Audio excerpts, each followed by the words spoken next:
The Kennedy family. Now, they've lived with the most spectacular of triumphs and most devastating of tragedies. I mean, the prominent political family is still beloved by many. Yeah, but with that prominence comes a shroud of mystery, which may be part of the allure. A new book out, written by a husband and wife team, pulls that curtain back just a bit to show us who the real First Lady Jacqueline Kennedy was in my travels with Mrs. Kennedy.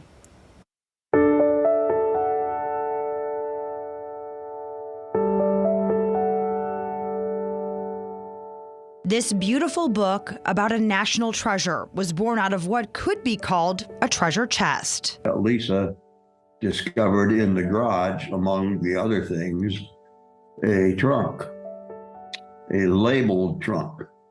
It said on the top of it, Clinton Hill, the White House, Washington, D.C. And that really got her interest. What we found inside were these remarkable treasures. And it was a surprise to me that it was intact and dry. More than a half-century old, all perfectly preserved pieces of Clint Hill's life as a Secret Service agent during the Kennedy years. I said, oh, wow, look at these. They're Air Force One playing cards in their original wrap and tie clips from President Kennedy's, campaign. And he goes, yeah, just a bunch of crap, just presidential gifts. And I'm like, I think it's kind of cool. Plenty of history in hand, but opening that trunk also brought out lots of memories. There was a notebook discovered that I was really shocked by because I thought I had burned all my notes. And it was a notebook covering the period 1964.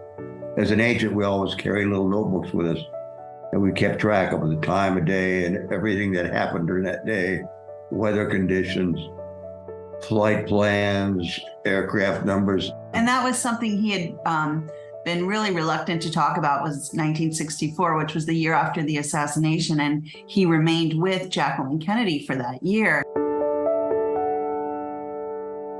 To have this daily diary of everything they did, it was kind of cathartic for him to go through and see all these names and places and bring back a lot of memories. And that's one of the things that we wrote about in this book. Clint started sharing those stories with Lisa McCubbin Hill, his partner in life and work. Stories that only someone very close to First Lady Jacqueline Kennedy would ever know. She's so real and so down to earth and so much fun, and a very intelligent woman. Athletic. She loved to water ski. She was a great swimmer. She loved to ride horses. She was really an excellent equestrian. She played tennis. She played golf. I mean, she did everything. Besides that, she was smart. She spoke French, Italian, Spanish. People just saw this public persona of her. And that's kind of what Clint is able to do in this book, is to peel that back and see her as he just described her, as he knew her. Just a woman who became a very close friend. As soon as the people realized she was like one of them, she wanted to be like one of them. And she, for the most part, that's exactly how she approached things. She would study up before we'd go somewhere, really go into the history of that area. And she knew more about things. De Gaulle, for example, in France, turned to her one day and said, "You know so much more about French history than the average French person does." Some of those stories are funny. In 1964, when it was one of their last trips together, and they're on this yacht in the Mediterranean, and she's guests of friends of theirs, very wealthy friends. And she says to Clint, "Mr. Hill, meet me up at the top by the smokestack in 10 minutes. And he's like, okay, what's going on? And they go up to this place where no one can see or hear them. And she says, "You've got to get me off of this yacht. I'll just die of boredom."